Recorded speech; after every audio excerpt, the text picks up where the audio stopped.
What would you do if a client came to you and said they no longer needed your services because they're going to use ChatGPT instead?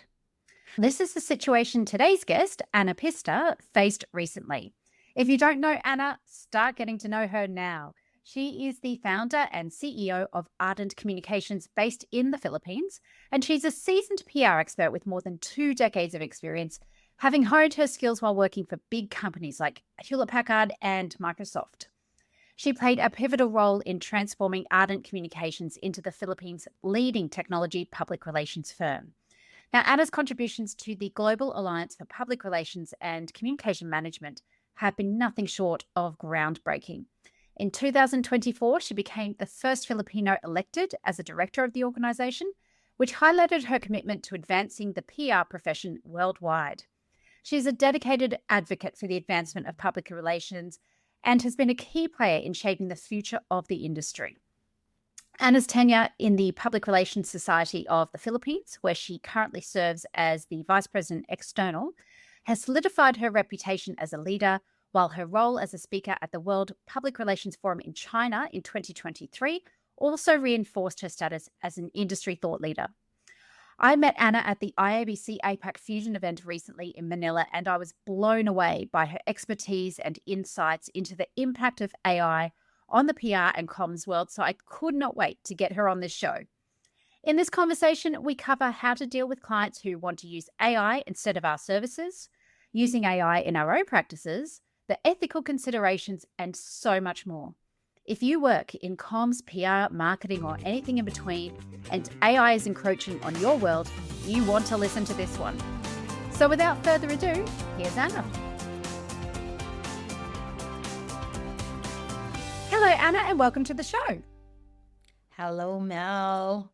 Really, it's a privilege being here. I'm so excited to talk to you after meeting you and seeing you speak at the Fusion Conference in Manila a couple of weeks ago now. Yeah. But before we get into all of that, can you tell us a little bit about you, what you do, and how did you come to develop your expertise? All right. So I'm Anna Pista. I'm the founder and CEO of Ardent Communications. Ardent Communications is the premier technology PR in the Philippines. Everything is happening in the country. Technology is coming in. Most of the brands are coming in. We were at the forefront of doing things for most of these clients. There is where we started offering PR for a very niche market, actually, which is technology. So we were doing that for about a decade. And then we realized to expand our services. So right now, it's not just technology accounts, but almost all industries, covering all industries, pharma, utilities, and all that. So we have expanded that for over 2 decades of servicing our clients at Ardent Communications. Oh, congratulations. It's a huge thing to start a business and keep it going for that long. So well done. Yeah. How did you get into PR? How did you decide that public relations was for you? Oh, that's a good question. It was an accident because I'm part of literature major.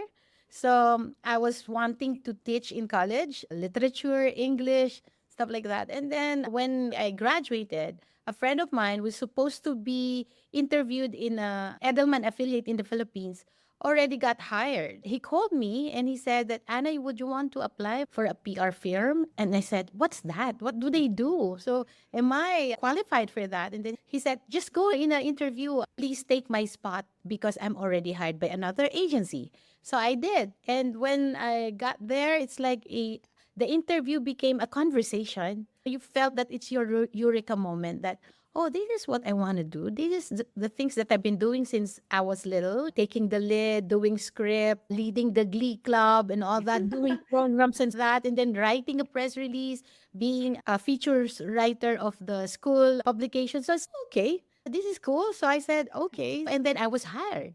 And then I didn't know Edelman, and I didn't know that it's the biggest agency when it comes to PR. So I got the job and I landed being an account executive. And from there, I started loving it. And then one good thing happened after the other. I got pirated by HP, Hewlett Oh, wow. Packard. Yeah, yeah. Because my knowledge is really on tech PR. So they hired me as an in-house PR.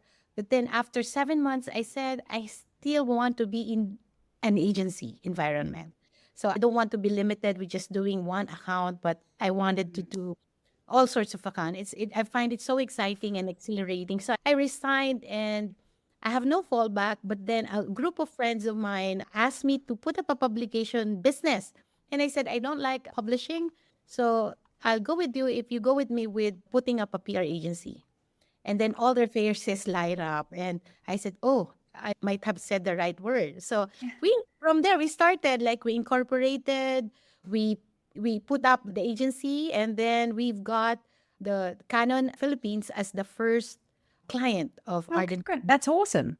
And then from then on, most of the tech PR that I've managed in the past, of course, they know me and they heard about me putting up an agency, or I have an agency already, and they called me and they said, can you service us as well? So that's how it started. So yeah, we practically managed most of the brands that for technology.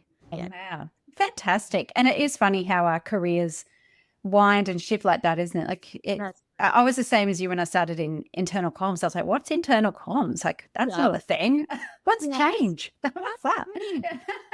It wasn't like that when we were at uni. There was nothing like That's that. So, right. That's right. yeah. So, I'd love to chat to you. You shared a story about how a client wanted to stop using your services in favor of artificial intelligence. Can you tell me what happened? All right. As we have technology clients, and because they're technology clients, they are pretty much aware of the what's available, tools and all that in the market. And then they said that in one of the meetings, they mentioned that they will not renew the contract with us because they're about to renew the following month. They should be renewing their contract with us. And they said that we won't be renewing the contract with you because we think that AI can do the job. So the creation or press releases and all that, and then the distribution as well. So because they thought that what we only do for them, aside consultancy, they're not thinking about the consultancy we provide them, but more of the output. Like for example, you write a story, you seed it to the media, and then they get outputs, and then you report it to them. To them, it's as simple as that. We don't do our job that way. There's a lot of thinking, there's a lot of strategizing and all that. And that's what they pay us for. And at the end of the day, it's very hard to argue because you know very well that yeah, he's right. That they can produce the story out of AI. And then we went back to the office and talk about that. And then probably a week after this story about Microsoft MSN came up with a story about this basketball player. They created a press release. They distributed the press release that is out of AI, made by AI. It was a disaster. The headline says useless basketball player. So it's like really, when I saw that, I said to my team, okay, we need this. We need to present this to the client and show her that this is what's going to happen if they're fully dependent on AI. So for that meeting, I presented, we justified, and then that was an opportunity for us to to tell them this isn't just what we do for you. In fact, it's what we do for you. This is the list of how we handle the things that we do for you. And this is what we are paid for, the man hour. And then was able to explain you were given a seat on the table. And fortunately for us, they got convinced and they renewed it, albeit like 6 months only, because supposed to be 12 months. So they were like still thinking of, okay, we think that AI will work and we think that this will work for us. But they gave us another chance to renew the contract for another 6 months. And so we did. So it happened. So those things happen. In fact, it's not just one client. There's another client of the same story. But yeah, again, that's how we approached it. That's how we present it to them. And that's how we tell them that AI is only as good as the data you put in it. So there is really a need for human intervention. There's really a need for inputs because it's like a machine made article and it's not going to be good for your reputation.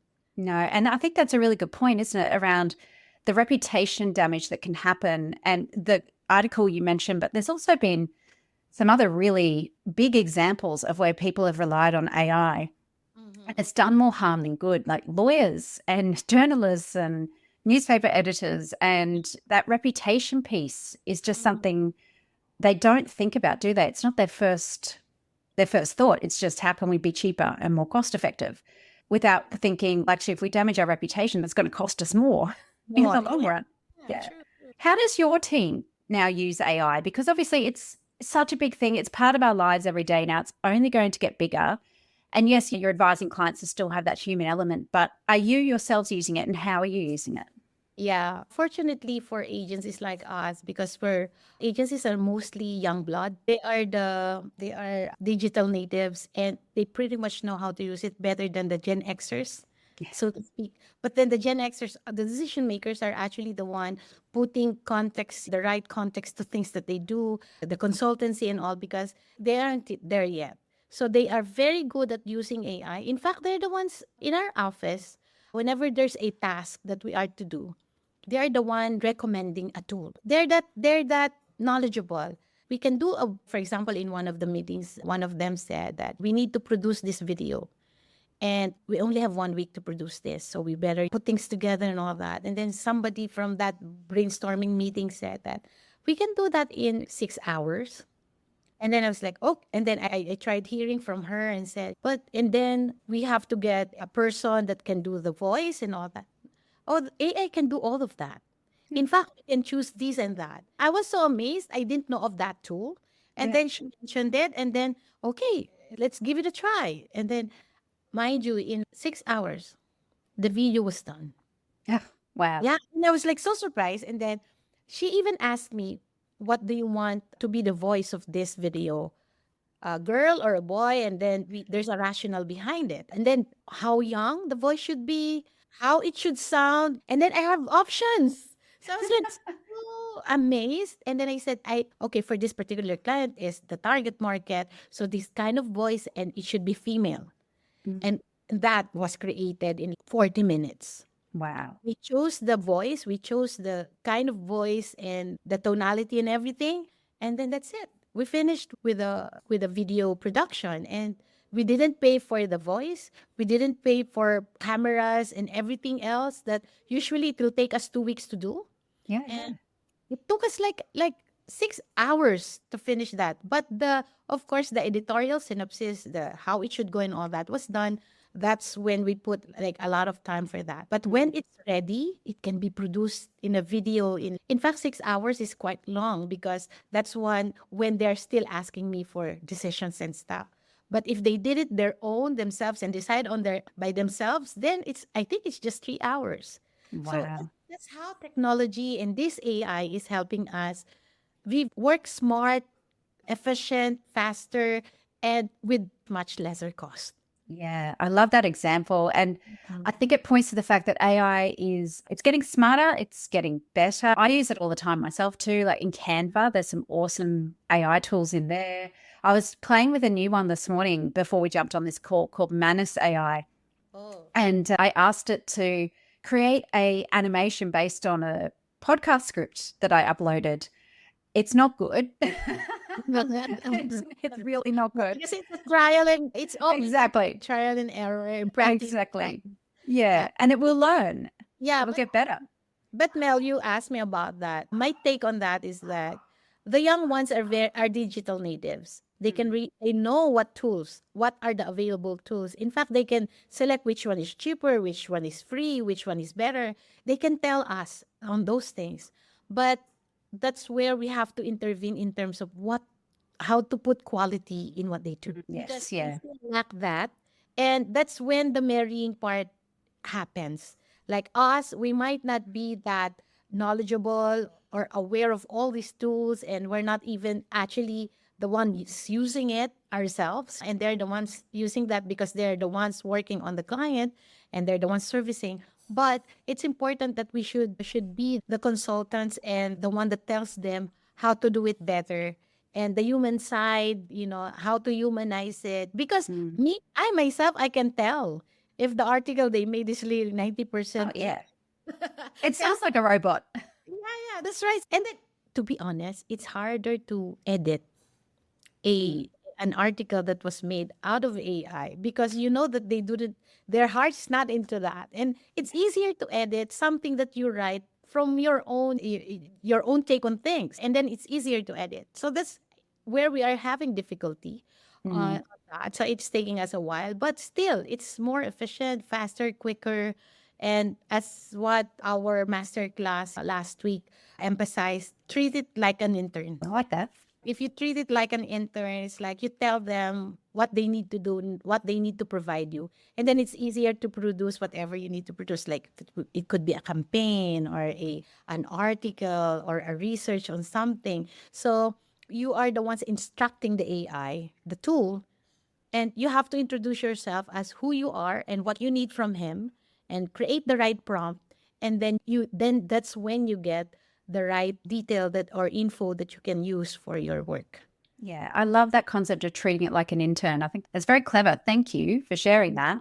But I do want to ask you, because I know you're part of the Global Alliance for PR and Communications Management, which for our listeners who don't know what that is, it's a collection of different organizations from around the world, including IABC, which I'm part of, and you're part of the Public Relations Society of the Philippines as well. I know that you and some of your colleagues at the Alliance are working on the ethics piece of AI at the moment. What are some of the ethical challenges that you think people struggle with when using AI for comms and PR? All right, it's very tricky because you can either use it to spread misinformation and Mm, disinformation because as I've said, you can use it in such manner and you could produce the material quite very easily and quicker, faster, smarter. And then the other part is doing it right and being very ethical in doing it. There's a spread of misinformation, disinformation, deepfakes, and all that. And you want to be part of the PR community that is responsible in doing things ethically. As our cry for Global Alliance, for example, we want to be the advocate of being a responsible communicator. And being a responsible communicator is not just doing it right, but telling others how to do it right. mm, In the office, for example, we have to self-regulate because and we tell our clients that because you always at the end of the day you always have an option or you can choose whether you use the tool to earn more money and do things quicker and do things on the other side and be part of the misinformation and disinformation, and you can choose the other one also.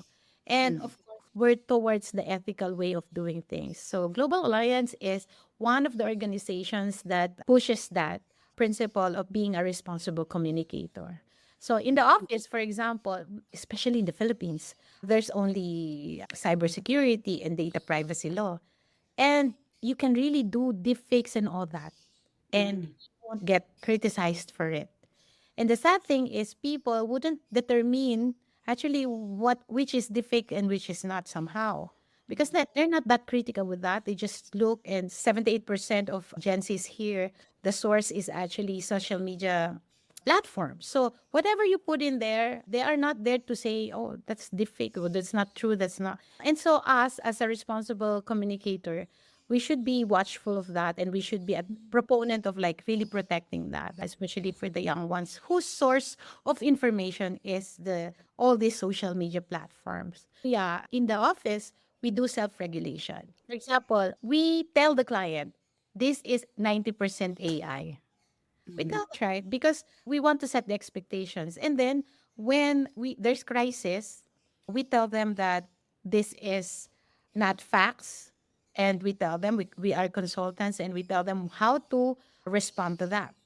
So we do a lot of social media listenings because you can never go wrong with data.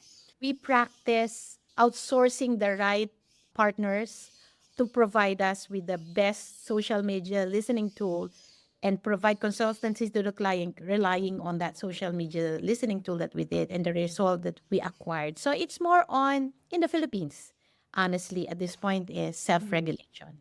Yeah, that's interesting.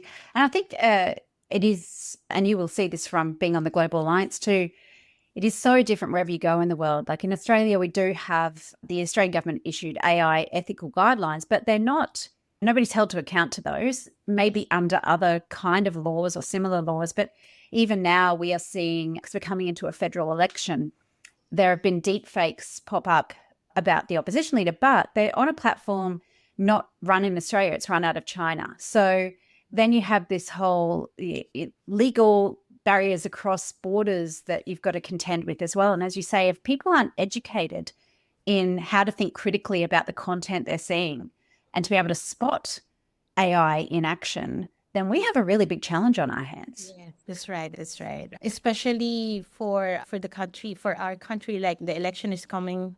We're this May, it's election time, and as responsible communicators, we should be watching that. We should be telling the younger ones how to protect themselves from getting influenced by wrong information and stuff like that. But you can only do so much. So it's good that organizations like IABC and Global Alliance and PRSP, it's actually our job to push this, because otherwise they can shrug up your shoulders and say, yeah, it doesn't matter. People are, especially the Gen Zs and the Gen Alphas, are really very knowledgeable right now. No, you can still, they can still get easily influenced by information. So if we're not going to be at the forefront of this, if we're going to do the campaigning on being ethically responsible and then pushing the responsible communication agenda, then yeah, it's going to be a sad, sad, sad future for us.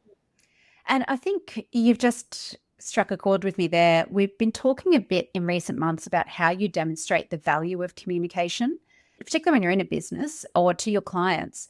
And I think one of the things that we can demonstrate, as you've been talking about there, is that we are guardians of the truth in a way. That sounds very dramatic, but we are the ones who can be that first line of defense between what is real and what is fake, being able to educate people and being able to protect reputations by being the people who are best positioned to protect reputations in this world that we're in.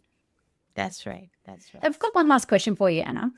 What advice do you have for other PR and comms professionals who may be worried about being replaced by AI?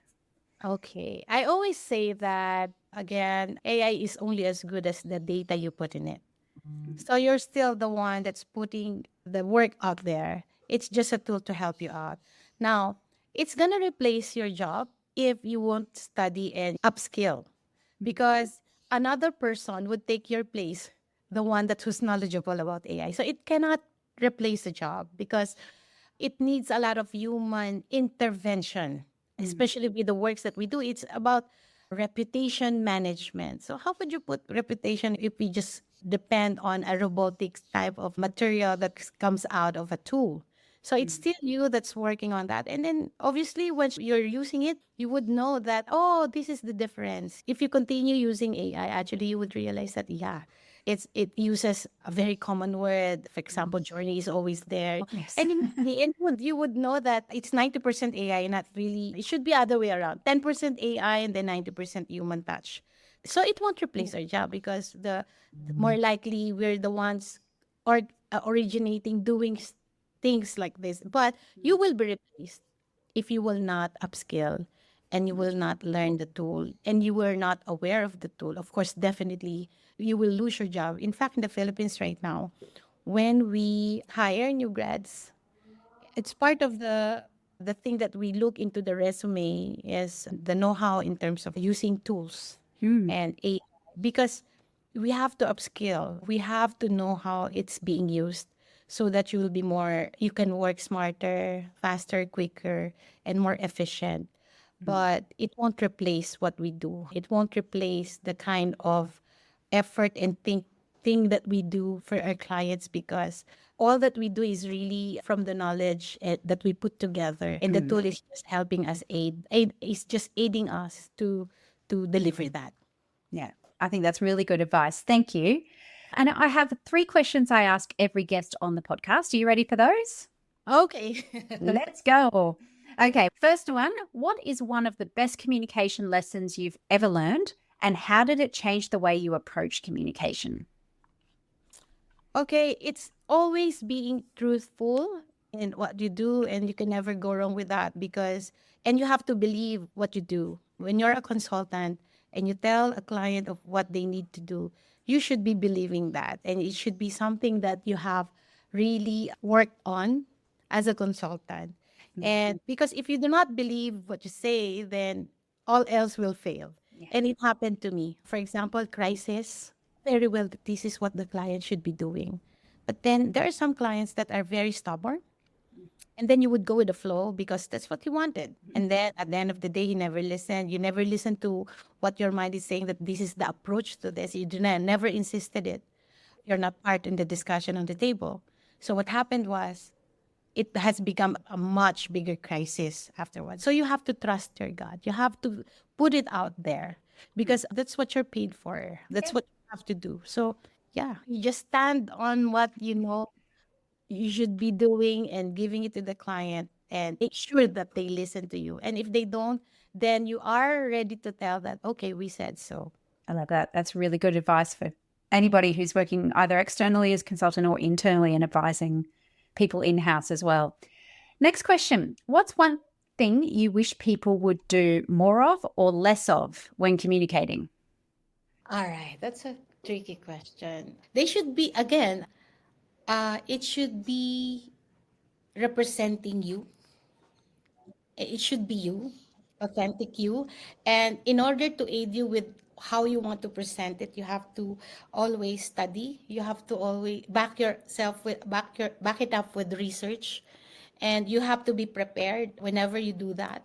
You have to be backed up with data, with facts and all that.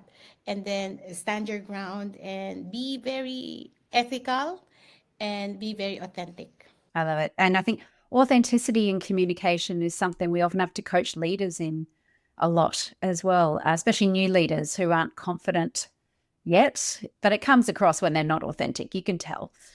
Okay, last question. Who do you turn to for communication advice?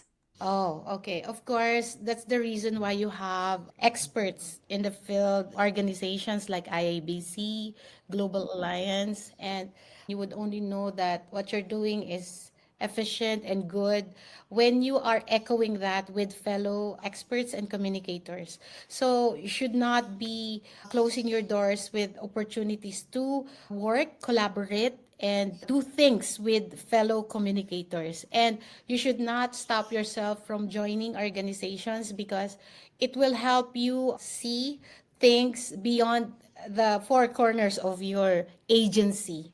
You would see it in a different light. Like, for example, I would go to Malaysia and it's very near Philippines, but it's different. They're talking different things there, and you could learn more from them. And then you could bring it home and do it in the Philippines, for example. And then you could also compare, for example, responsible communication. I would like, oh, in Europe, there's the GDPR, but in the Philippines, there's only this and that. So then you mirror and then you help see the good things of how they implement things and bring it home. And that's why it's global. You can represent your company as a global company that does things, keeps on upskilling, keeps on learning, keeps on collaborating with fellow experts. Yeah. And I think the great part about joining these organizations is obviously get to meet people around the world. That's how I met you. That's always fun. Anna, thank you so much for your time today. If people wanted to connect with you and learn more about what you do, how can they get in touch with you? Okay, they can email me at anna.pista@ardent.com.ph. I am now a CEO of ACE, or AI Center of Excellence, and we're doing workshops for AI. And they can also reach out to me at anna.pista@centerofexcellence.ai. Amazing. Thank you so much. And we'll put a whole bunch of links in the show notes as well. Anna, it's been an absolute pleasure. Thanks for joining us on Less Chatter, More Matter. Yeah, thanks, Mel. You're doing a wonderful job. I hope you get to do this as often because we need someone like you. Thank you.